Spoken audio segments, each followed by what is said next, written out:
오늘의 사연 읽어드리겠습니다. 저는 시부모님과 친정부모님에 대한 얘기를 해보려고 합니다. 저희 친정부모님과 시부모님은 남다른 관계였습니다. 시어머니의 지나친 간섭과 도를 넘어선 행동으로 인해 어른들의 싸움이 되었고 그 싸움으로 더 큰 진실이 밝혀졌습니다. 그래서 결혼 1년도 되지 않아 기가 막히게도 이혼을 했습니다. 그런데 더 기가 막힌 건 시부모님도 이혼하고 저희 친정부모님도 이혼했습니다. 이 모든 사건의 시초는 시어머니였고 나중에는 저희 친정아버지와 저희 시어머니의 관계 때문에 더 큰 일이 벌어진 것입니다. 저와 남편은 동갑내기이고 저희 시어머니와 친정엄마도 두 분 다 같은 나이이십니다. 더 정확히 말씀을 드리자면 두 분 다 초등학교에서부터 중학교까지 같은 동네에서 낳고 자란 동창이자 절친입니다. 그런데 절친이었던 두 분이 서로 악연이 된 사연을 말해볼까 합니다. 일단 두 분을 조금 더 정확하게 설명하기 위해 어릴 적 얘기를 살짝 하고 넘어가야 할 것 같네요. 제가 어릴 때 엄마한테 항상 들었던 시어머니에 대한 얘기가 있습니다. 저희 시어머니는 부잣집 딸로 태어나 고생 한 번 안 하고 자랐다고 들었어요. 딸이 귀한 집안의 막내로 태어나 유독 할아버님 사랑을 독차지하고 자랐다고 하더군요. 엄마 시대에는 딸은 그다지 사랑을 받지 못했다고 했는데 시어머니는 예외였다고 합니다. 그에 비해 저희 엄마가 자란 환경은 늘 일손이 딸려 밭일이며 논농사에 일도 도와야 했다고 하네요. 그래서 엄마는 그나마 일이 적은 겨울이 너무 좋았다고 하더군요. 엄마는 어릴 적에도 그랬지만 늘 시어머니가 너무 부러웠다고 합니다. 결혼도 있는 집안으로 가서 고생이라고는 지금까지 한 번도 하지 않고 살았다고 들었어요. 그리고 어머니가 지금도 워낙 애교가 많으신데 자랄 때 충분히 사랑을 받고 자랐을 것 같아요. 이쁨도 미움도 다 본인이 하기 나름이라고 어머님 하시는 거 보면 형제들 다 제치고 사랑받으셨을 것 같습니다. 어머님이 정말 여우 같거든요. 아버님은 그런 여우가 좋다고 하네요. 저는 그런 여우 때문에 늘 골치 아프고 힘들었는데 말입니다. 이젠 늙은 여우라 이쁘지도 않고 징그러울 텐데 아버님은 대단한 사랑꾼이셨어요. 반대로 저희 엄마는 뚝배기 같은 분이세요. 성격도 느긋하고 저희 시어머니랑 완전 반대죠. 이렇게 대조되는 사람들이 절친으로 지내는 것도 쉽지는 않았을 것 같은데 가만히 보면 저희 엄마가 다 참아 넘기고 살았던 것 같습니다. 두 분 다 결혼하고 자식 낳고 살면서도 서로 연락을 하면서 몇십 년을 같이 한 중마고우라 서로에 대해 모르는 것이 없다고 할 수 있죠. 시어머니와 시아버님은 친정엄마 소개로 만나 결혼까지 하고 저희 친정아버지 역시 시아버지의 절친이십니다. 그렇게 시댁과 저희 친정부모님은 서로 끊을래야 끊을 수 없는 인연으로 엉켜 있습니다. 결혼은 두 분이 다른 나이에 했지만 아이는 우연하게도 몇 개월 차이로 같이 가져서 서로 육아정보 공유하며 저와 남편을 같이 키우다시피 했다고 들었습니다. 어머님은 아예 저희 친정집 근처로 이사까지 와서 저는 거의 시댁에서 어린 시절을 보낸 것 같아요. 어머니들은 당신들이 결혼 전부터 서로 딸 아들 낳으면 사돈하자고 노래를 불렀다고 해요. 그래서 기억이 나는 게 부모님들이 서로 만나면 사돈이라고 부르던 기억이 납니다. 그리고 어머니도 저한테 우리 며느리 하면서 저만 보면 우리 며느리 하자 했던 것 같아요. 장난식으로 한 줄 알았는데 양쪽 집안 다 진심이었던 것 같습니다. 어릴 때 시부모님과는 가족 이상으로 가깝게 지내다 보니까 시어머니는 저한테 너무나 가까운 분이셨어요. 저희 친이모보다 더 얼굴을 보고 살았고 더 많이 안다고 할 정도로 보고 살았으니까요. 저희 부모님과 시부모님 관계가 그렇다 보니 서로 만남이 자주 있을 수밖에 없었으니까요. 저희가 어릴 때 양가 부모님들은 술자리도 자주 가졌고 여름휴가나 여행도 같이 간 적이 많았어요. 부모님들은 친구가 옆에 살고 있으니까 엄마도 시어머니도 다른 사람은 전혀 왕래를 하지 않고 둘이 정말 많이 붙어 다녔던 것 같아요. 그렇게 17년을 한 동네에 살다가 시아버지의 사정으로 갑자기 이사를 가게 되었습니다. 제 기억으론 서로 다 눈물을 보인 것 같아요. 그런데 이사를 갔다고 하지만 거리가 1시간 반밖에 걸리지 않아서 어른들은 자리를 만들어 어떻게든 얼굴을 보고 지냈던 걸로 기억이 납니다. 남편과 저는 어릴 때는 얼굴을 자주 보고 살다가 저도 남편도 사춘기가 오면서 자연스럽게 저희만 멀어졌던 것 같습니다. 저는 대학교를 가서 너무 바쁜 생활을 했고 남편도 역시 대학교 군대 서로 얼굴을 통 못 보고 지내다 사회인이 되어서야 얼굴을 볼 수 있게 되었습니다. 부모님들은 서로 왕래가 꾸준히 있었지만 저희는 중학교 이후에 서로 얼굴을 전혀 못 봤어요. 저도 남편도 사춘기이기도 했고 숫기가 없어서 그땐 만나는 것 자체가 불편했거든요. 그렇게 남편을 처음 만나게 되면서 부모님들의 인연이 저희에게도 왔습니다. 성인이 되어 만난 남편은 너무나 잘 자라줬더군요. 첫눈에 묘한 감정을 느꼈습니다. 부모님들은 늘 자리를 만들어서 저희 둘을 엮어주시려고 무진장 애를 썼다고 들었지만 기회가 잘 되지 않았어요. 둘 다 연애 경험도 없던 터라 숙맥들이 만난 거죠. 양가 부모님들은 이런 저희들을 보면서 많이 흡족해 하셨어요. 요즘에는 이혼도 많고 쉽게 만나고 헤어짐도 많아서 서로의 자식들이 배우자 만나는 것을 많이 신경 쓰고 계셨는데 마침 저희 둘의 마음이 통해 결혼도 하게 되었습니다. 그런데 저는 그 결혼과 동시에 모든 게 깊은 터널을 하염없이 달리고 있는 것 같았네요. 이제부터 부모님들이 서로 죽고 못 살다가 이제는 서로 앙숙이 된 얘기를 하나하나 해볼까 합니다. 저희가 결혼하자마자 시어머니의 너무 지나친 간섭이 시작되었습니다.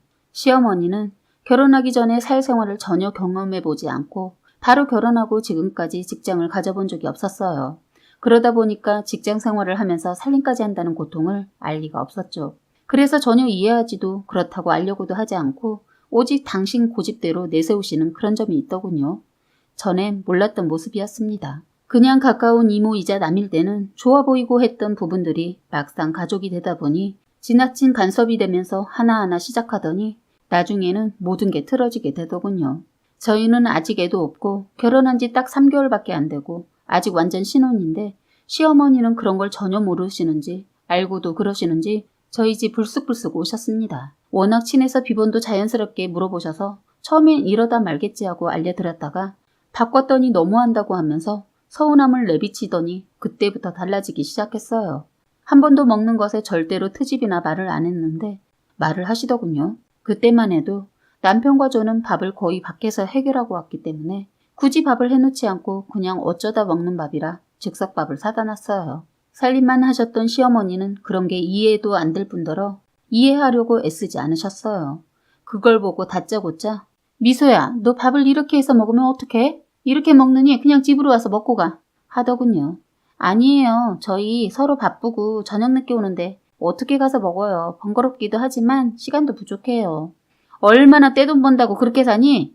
너보다 내 아들 몸 상할까 봐 그래. 넌 못 오더라도 그럼 우리 아들은 보내라 하시더군요. 그러더니 너 내가 불편하니? 왜 호칭을 생략하는 기분이 든다?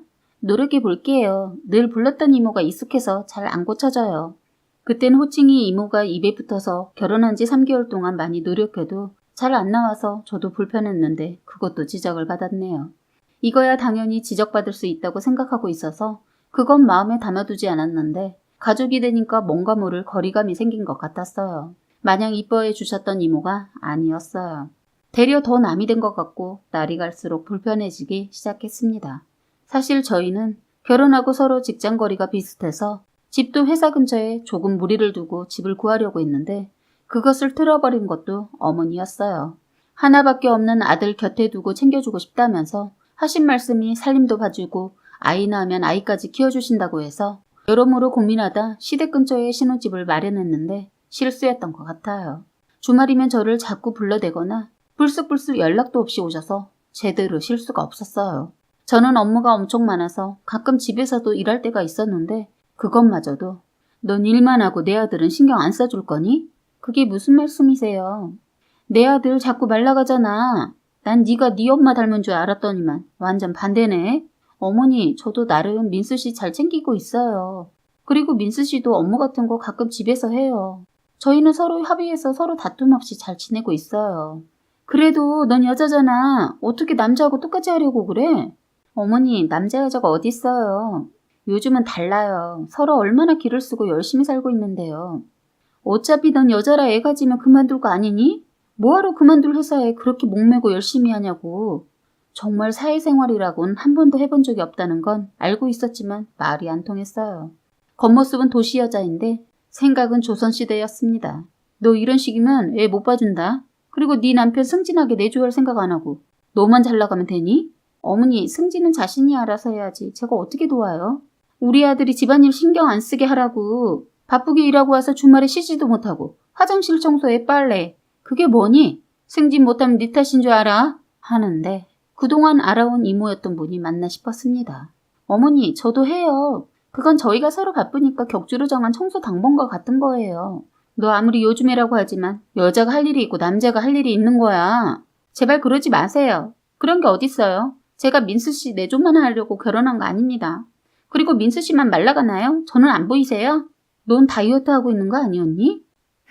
참 어이가 없으니까 저도 모르게 콧방귀가 나오고 말았습니다. 시어머니 그런 제 행동에 발끈해서 너 지금 웃었어? 그리고 이러니까 어머니라고 하네? 네가 지금 나랑 싸우겠다는 거야? 하더군요. 그러시면서 갑자기 전화기를 들어 전화를 하더군요. 바로 저희 엄마였습니다. 전화를 하자마자 다짜고짜 저희 친정엄마한테 퍼붓는데 정말 그 전화 확 뺏어서 던져버리고 싶었어요. 화를 억누르며 들어보니 저희 엄마한테 딸내미 그동안 어떻게 키웠길래 싹수가 있네 없네 시애미를 무시한다는 둥 아주 몹쓸 말 다 하더군요. 가만히 다듣던 엄마 약속을 잡는 것 같았어요. 저희 엄마 화를 잘 안 내시는 분이지만 화나면 정말 무서운 분이신데 시어머니가 아직까지 한 번도 그 모습을 본 적이 없다고 했는데 저 불안했습니다. 엄마가 나서면 더 심각해질 것을 알았기 때문입니다. 시어머니는 그동안 다 받아줬던 엄마 모습만 본 거고 저는 엄마의 또 다른 모습을 이미 봐와서 걱정이 됐습니다. 그렇게 저희 엄마한테 퍼붓고 저한테 쏘아붙이더니 저를 째려보더니 이번 주 네 엄마랑 여기서 보자고 했다며 그때 다시 말하자 하시고는 대문을 쾅 닫고 가시더군요.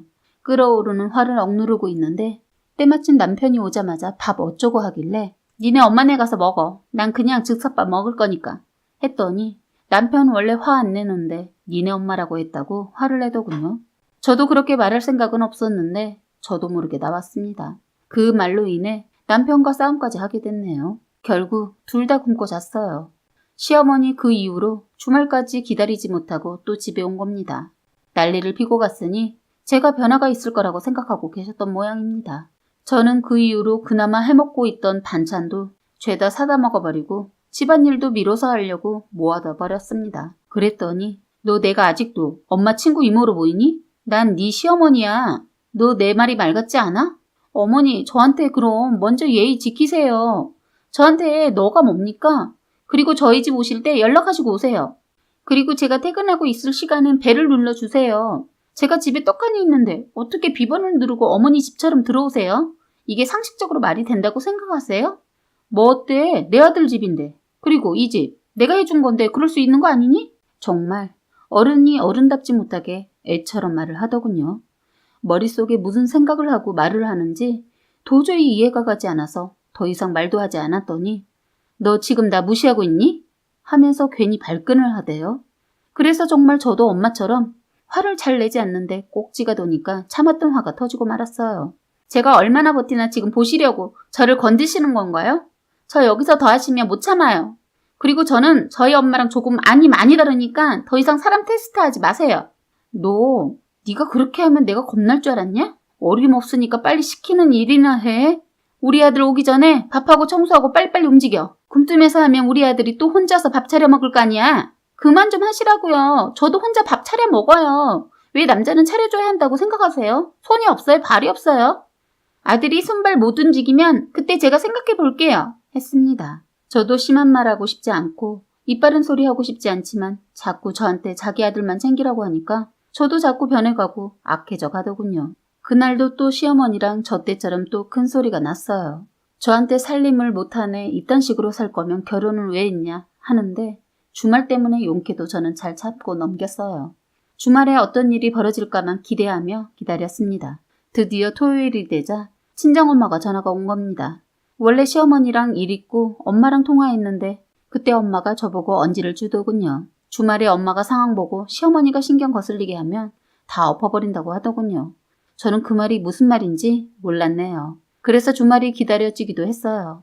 엄마는 전화에서는 시어머니가 아직도 그러냐고 물어서 더 심하면 심했지 달라지지 않았다고 하니까 엄마 출발한다고 하더군요. 좋은 일로 뭉치는 것도 아니고 해서 밥보단 간단하게 과일 챙겨두고 빵 사둔 거 있어서 그걸 준비해두고 기다리고 있었어요. 집 근처에 사시는 시어머니가 먼저 오셨어요. 그날은 웬일로 비번 누르지 않고 왔더군요. 시어머니 제가 준비해둔 과일과 차를 보더니 또 한 소리 하더군요. 조금은 이른 저녁이 될 수도 있지만 그래도 저녁을 준비해야지. 빵 조각이나 내놓으면 어떡하냐? 보자마자 또 혈압 오르게 하더군요. 30분 후 벨소리가 나서 저는 엄마가 서둘러 온 줄 알았네요. 그런데 그날 아버님도 부르셨더라고요. 행여나 저랑 친정엄마가 자기한테 뭐라 할까봐 지용군을 부른 거죠. 어른들 앞에서 저 개쪽 주고 어머님 지원자 아버님 뒤에 숨겠다는 속셈인 거죠. 저는 아버님을 보자마자 당황스럽습니다. 그런데 저도 자꾸 어머님이랑 부딪히게 되니까 이판사판이라는 생각이 들더군요. 30분을 더 기다리고 있으니까 저희 친정어머니가 오셨어요. 시어머니가 저희 친정어머니를 보자마자 정말 가관이 아니었어요. 엄마가 숨도 고르지도 못하고 신발도 벗기 전에 미정아, 네 딸 하는 거 봐라. 이게 뭐니? 친구들 불러놓고 노는 것도 아닌데 말이야. 그러시더군요. 엄마가 시아버지 있는 것을 보시고 멈칫하더니 갑자기 야, 뭐 어때? 지금 저녁 먹자고 부른 것도 아니고 그냥 얘기나 하자고 모였으니까 그런 거 아니야. 했더니 시어머니 네 딸이라고 감싸냐? 네 며느리였어도 이럴 거야? 하대요. 듣다가 엄마가 도대체 이 상황에서 딸 며느리가 왜 나와? 그리고 너도 그런다. 오후 3시에 만나 밥 먹자고 한 것도 아니고 다들 밥 먹고 온 거잖아. 만약 준비해뒀으면 넌 또 밥 먹을 수 있어? 하니까 아니 그냥 먹을 수 있지. 순간 곤란해지니까 말을 흐리고 아버님 옆으로 기대어 아버님한테 쏙싹쏙싹 하더군요. 그 모습이 엄마를 더 화나게 했어요. 외출을 했다가 온 남편을 보자마자 엄마는 김서방, 나 목이 말라서 그러는데 물 좀 가져다 주게 했습니다. 그랬더니 시어머니 야, 이제 들어온 애 보고 왜 물을 달라고 해? 네 딸 있잖아. 너도 네 아들 아끼니까 나도 내 딸 아까워서 그래. 했더니 시어머니 넌 어릴 때 그러더니 지금도 굶떠서 혼자서 물도 못 떠먹냐? 애를 시키게? 너는 손발 멀쩡한 네 아들 두고 내 딸이 다 해주길 바라면서 지금 나보고 하라고? 하니까 시어머니 궁지에 자꾸 몰리니까 화가 났던 거 봐요. 뜬금없이 갑자기 저희 엄마 연애사를 꺼내신 거예요. 정말 생각 없는 행동이었습니다. 서로 절친이다 보니 시어머니가 저희 엄마 연애사를 다 알고 있었는데 엄마가 가슴에 담고 가려 했던 진실과 그리고 유일하게 어머님만 알고 있는 엄청난 비밀인 것이 있었는데 그걸 다 말해버린 겁니다. 그러자 당황한 저희 엄마도 참지 않고 시어머니가 그동안 숨기고 잠깐 바람핀 것을 다 말해버렸어요. 그리고 더 놀라웠던 건 저희 아빠랑 약간의 썸도 있었더군요. 저희 결혼 날짜 다 잡고 결혼 준비까지 다 끝났을 때 다 같이 모여서 술을 드신 적이 있었던 모양입니다. 그때 저희 아빠랑 시어머니가 실수한 것까지 다 나와버렸습니다. 저는 엄마의 각오를 듣고 놀랐지만 더 놀라운 것은 시어머니랑 저희 아빠랑 그렇고 그렇다는 거였습니다. 그 얘기를 아버님이 듣자마자 저희 집은 한순간에 전쟁터가 되고 말았습니다. 아버님은 화나셔서 상을 발로 차서 날려버리고 어머님 뒷목을 잡고 질질 끌고 나갔으니까요. 말리지 않으면 살인이라도 날 정도였어요. 그동안 엄마는 저 때문에 그런 걸 다 가슴에 묻고 용서하면서 살았는데 시어머니가 저희 엄마 코털을 건드린 거죠. 사실 엄마가 결혼식 한 달을 남겨두고 저한테 꼭 결혼하고 싶냐고 민수 아니면 안 되겠냐고 물었을 때 좀 의아했는데 이런 진실이 있어서 그랬더군요. 저희 집에 오시기 전에도 정말 어떠한 일이 있어도 둘이 끝까지 갈 자신 있냐고 물었는데 이제 그 이유를 알겠더라고요. 시어머니 입 한 번 잘못 놀렸다가 이혼당하고 말년에 쪽박 찼습니다. 그 이후로 저희도 네 엄마가 잘했네, 내 엄마가 잘했네 싸우다 결국 그동안 쌓여있던 게 터지면서 그만 살자고 했습니다. 시어머니 버림받고 저희까지 이혼 얘기 나오자 그제서야 듣는 후회를 하더군요. 그런데 사실 저희 아버지와 시어머니의 썸 탔던 사실과 실수를 알고 어떻게 그걸 묻고 다들 끝까지 가겠어요. 저희 엄마가 끝까지 가슴에 묻으려고 하셨다는 게 정말 대단하신 것 같아요. 그런데 엄마는 자신의 비밀을 아버지가 아신 것에 괴로워하고 아버지는 시어머니와의 관계를 엄마가 알고 있었다는 것을 알게 되면서 서로 괴로워하다 끝내 이혼하시고 시아버지는 시어머니와 바로 이혼하고 저희 아버지와도 몸싸움까지 가고 모든 게 산산조각이 나고 말았습니다. 시어머니의 생각 없이 한 가벼운 행동이 가져다준 파국이었습니다. 너무 긴 얘기를 끝까지 읽어주셔서 감사합니다. 사연은 여기까지였고요. 구독과 좋아요, 알림 설정 부탁드리겠습니다.